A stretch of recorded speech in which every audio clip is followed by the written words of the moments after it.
Queridos hermanos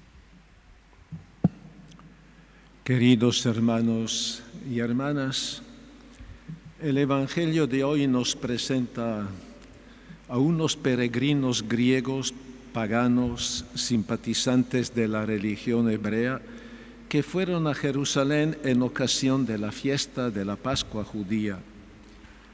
Al escuchar hablar de Jesús, expresan su deseo de conocerlo personalmente.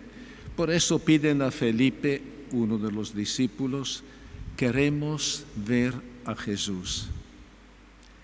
Felipe junto a Andrés transmiten el pedido a Jesús, pero él parece no prestarles atención y más bien inicia a hablar sobre el sentido de su muerte. Al llegado la hora en que el Hijo del Hombre va a ser glorificado. Podríamos pensar que Jesús se refiere al momento en que como Hijo de Dios va a gozar de reconocimiento de los hombres, pero los pensamientos de Dios son muy distintos de nuestros pensamientos.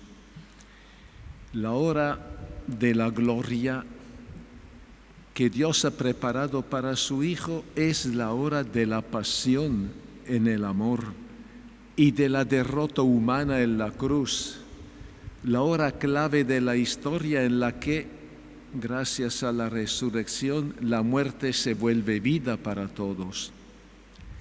Es lo que afirma la carta a los Hebreos que se ha leído hace un momento, que Jesús, gracias a sus sufrimientos y oraciones, aprendió a cumplir la misión que el Padre le confió y ser causa de salvación de todos los que creen en Él y lo siguen. Por eso, si queremos compartir la vida y la gloria de Jesús, tenemos que ser conscientes que también debemos asumir junto a Él los sufrimientos de la cruz. Les aseguro que si el grano de trigo que cae en la tierra no muere, queda solo, pero si muere, da mucho fruto. En su muerte entregada por amor, se realiza nuestra victoria definitiva sobre la muerte y el pecado y se transforma para siempre nuestro corazón humano, que se hace capaz de amar, de perdonar y de servir desinteresadamente al otro y no pecar más. Esta es la condición que pone Jesús para sus seguidores. El que tiene apego a su vida la perderá, y el que no está apegado a su vida en este mundo la conservará para la vida eterna. En medio de un mundo como el nuestro, que busca lo fácil y el placer, el prestigio y la fama, el poder y las riquezas, la propuesta de Jesús de salir de sí mismo, romper nuestros apegos y atadura para servir al Evangelio y al prójimo, resuena como una paradoja. Claramente no es una opción fácil, pero Jesús nos indica cómo dar este paso. El que quiera servirme, que me siga, y donde yo esté, estará también mi servidor. Esta es la respuesta al pedido de esos peregrinos griegos. El que me quiera servir, que me siga. Pero una respuesta que vale para todos los que desean conocerlo, seguirlo, ponerse humildemente detrás de Él, estar con Él y comprometerse con su misión, renunciando a sus propios planes, a la soberbia y a la autosuficiencia. Esta propuesta sigue actual y valedera también hoy para todos los que con sinceridad desean ver, conocer y encontrar a Jesús, y para los que no han encontrado el sentido de su existencia en los encantos engañosos de este mundo consumista e indiferente a los valores espirituales y trascendentales. La propuesta de Cristo no vale solo para nuestra vida personal, sino también en los ámbitos social, económico y político. Por eso, gastar la vida por Cristo y ponerse al servicio del prójimo es la brújula y la referencia clave que se ofrece también para las autoridades llamadas a guiar los destinos de nuestro país y regiones. En comunión con el mensaje de estos días de la Conferencia Episcopal, entiendo que la actitud de servicio al reino, servicio al prójimo, implica para todos los que ejercen una autoridad poner atención a los signos de los tiempos y escuchar el clamor del pueblo que en estos días eleva sus voces para la convivencia pacífica, porque la convivencia pacífica está en riesgo por la condición servil y las arbitrariedades de la administración de la justicia. La justicia debe ser libre de toda presión y que actúe en el estricto marco de la ley, que respete el principio de la presunción de inocencia y que al mismo tiempo vele por la dignidad de la persona y el trato humano a los detenidos. No se olvide que la otra cara de la justicia es la misericordia. Se esperan pasos concretos que favorezcan el clima de paz y de libertad indispensable para un ejercicio ecuánime de la justicia y para no distraer la atención ante el recrudecer de la pandemia, una situación alarmante que exige medidas urgentes y efectivas.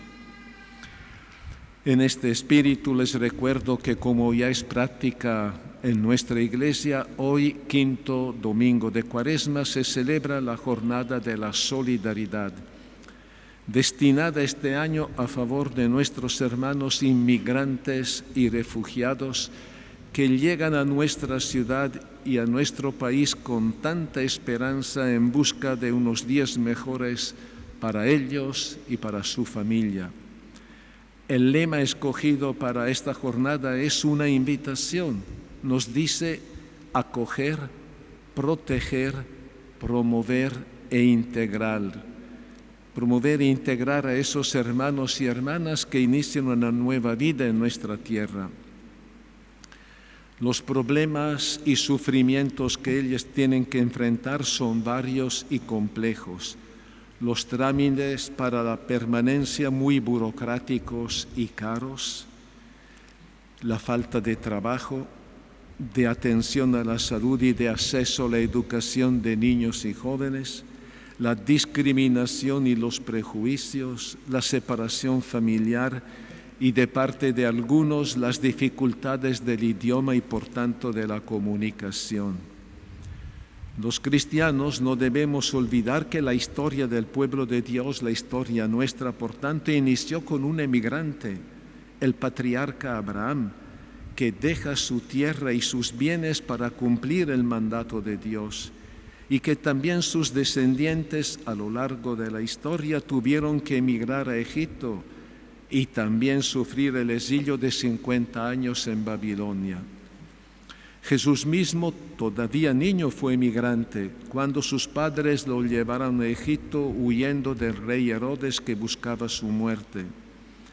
Durante su vida pública, él tuvo un trato preferente con los extranjeros, como los casos del centurión romano, de la mujer sirofenicia y de la samaritana.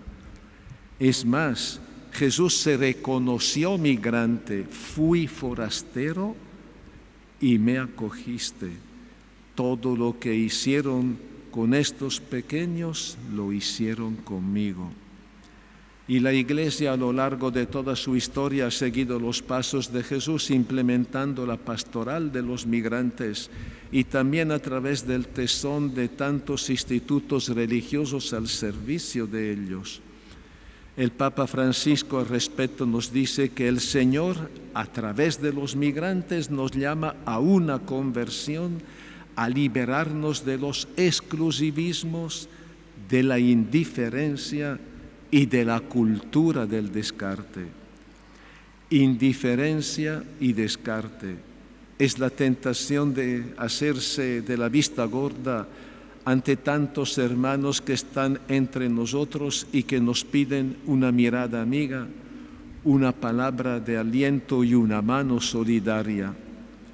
Seamos generosos en la colecta de hoy, dando los aportes frutos de nuestras renuncias y sacrificio de la Cuaresma, y que son destinados a la Casa Cardenal Terrazas, que acoge, hospeda y alimenta a los inmigrantes y refugiados, así como a enfermos de cáncer y sus familiares que llegan del campo o de otra región de Bolivia para ser curados en los hospitales de nuestra ciudad. Es una obra de caridad propia de la Cuaresma. Pidamos a Dios, con las palabras del Salmo, que nos ayude a seguir los pasos de su Hijo, a salir de nosotros mismos y a cambiar nuestra vida para que la gastemos con generosidad por Él, por el Evangelio y por nuestro prójimo más necesitado y abandonado. Oh Dios, crea en mí un corazón nuevo. Oh Dios, crea en mí un corazón nuevo. Amén.